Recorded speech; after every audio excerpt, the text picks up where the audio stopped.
Festivals को मनाना सिर्फ समय और पैसे की बर्बादी है। हम अपने कीमती टाइम और मेहनत से कमाए हुए पैसे को हर साल आने वाले इन बेकार त्योहारों पर बिना सोचे समझे खराब करते रहते हैं। इसका रिटर्न हमें कुछ भी नहीं मिलता और समय की बर्बादी अलग होती है। एक दूसरे को विश करने, मिलने, गिफ्ट देने और सेलिब्रेट करने में हम पूरा दिन बर्बाद कर देते हैं। इंडिया हर साल 1000 से ज्यादा त्योहार मनाता है, जिसकी वजह से बहुत सारी हॉलिडेज होती है। जब इतनी सारी हॉलिडेज होंगी तो देश की इकोनॉमी प्रोग्रेस कहां से कर पाएगी। हम लोग अपने त्योहारों में ही उलझ कर रह गए हैं और दुनिया कहां की कहां पहुंच गई है। अगर आप भी इसी प्रकार से सोचते हैं तो इस वीडियो को लास्ट तक जरूर देखना। त्योहारों को देखने का आपका नजरिया बदल जाएगा। देखो भाई, हम लोग इंडिया में रहते हैं और एक बार मेरे कहने पर गूगल पर जाकर सर्च करना, what is India known for. Results में एक नाम फेस्टिवल्स का भी आएगा। इंडिया को इसके अलग अलग त्योहारों के लिए पूरे वर्ल्ड में जाना जाता है। 1000 से ज्यादा त्योहार हैं पूरे देश में, जिनमें से 15-20 तो आप भी मनाते ही होंगे। एक बार ये सोचिए, ऐसे आपके कितने रिश्तेदार और दोस्त हैं जिनसे आप सिर्फ किसी फेस्टिवल को विश करने के लिए बात करते हैं, जैसे कि हैप्पी न्यू ईयर या फिर हैप्पी दिवाली विश करने के लिए। कुछ लोगों से हमारी पूरे साल बात नहीं हो पाती क्योंकि हम सब अपनी अपनी लाइफ में बिजी हैं। किसी के पास टाइम नहीं है बिना वजह किसी को फोन या मैसेज करने का। उन दोस्तों या रिश्तेदारों से हम सिर्फ किसी ना किसी फेस्टिवल को विश करने के लिए बात करते हैं और एक बार फोन लगा लिया तो हालचाल, काम और परिवार सब के बारे में बात हो जाती है। इस प्रकार ही कितने लोगों से टच में रहते हैं हम। तो क्या आपको ये नहीं लगता कि ये फेस्टिवल की ही एक देन है? अगर ये होली, दिवाली जैसे फेस्टिवल ही ना हो तो ना जाने कितने महीनों और साल लोग एक दूसरे से बात ही ना करें। चाहे हम आजकल सिर्फ फॉर्मेलिटी पूरी करने के लिए ही विश करते हैं, पर फिर भी इसी बहाने बात तो हो ही जाती है। क्या आपने कभी ये सोचने की कोशिश की है कि कोई त्योहार अगर मनाया जा रहा है तो वो क्यों मनाया जा रहा है? हर एक त्योहार की कोई ना कोई बैक स्टोरी जरूर होती है। कोई भी त्योहार ऐसे ही नहीं मनाया जाता।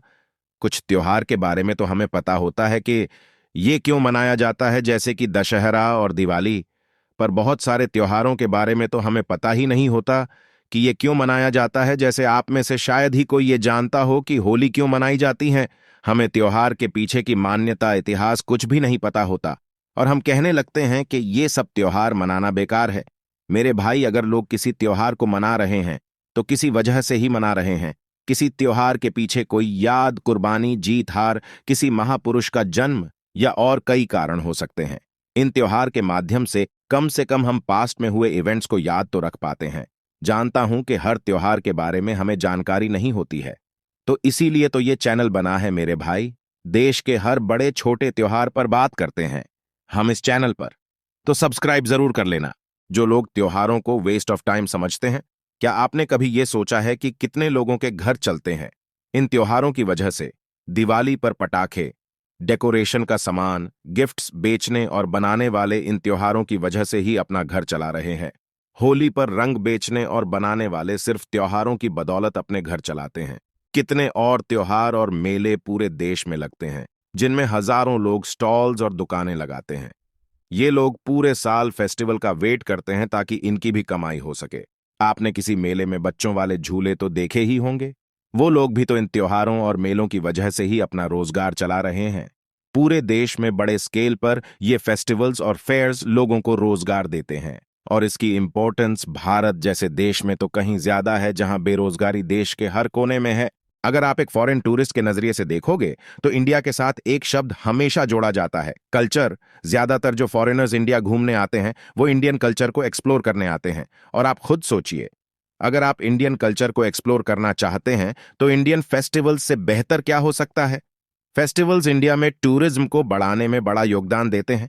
इंडिया के कल्चर को अगर आप अच्छे से देखना चाहते हैं तो इसके त्योहारों में देख सकते हैं।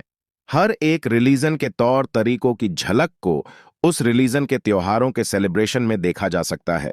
ये फेस्टिवल्स टूरिस्ट्स को इंडिया की तरफ बहुत अट्रैक्ट करते हैं और मुझे नहीं लगता कि ये बताने की जरूरत है कि टूरिज्म हमारी नेशनल इनकम का एक बड़ा सोर्स है।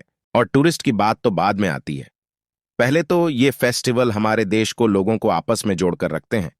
कितने सारे धर्म हैं भारत में और हर त्योहार को मनाया जाता है सब लोगों के द्वारा और मिलजुल कर। कितने ऐसे त्योहार हैं जो अलग अलग जाति, धर्म के लोगों को यूनाइट कर देते हैं। किसी फेस्टिवल की वजह से ही आपको किसी अलग धर्म के बारे में और जानने को मिल जाता है, जो वैसे शायद ना मिलता।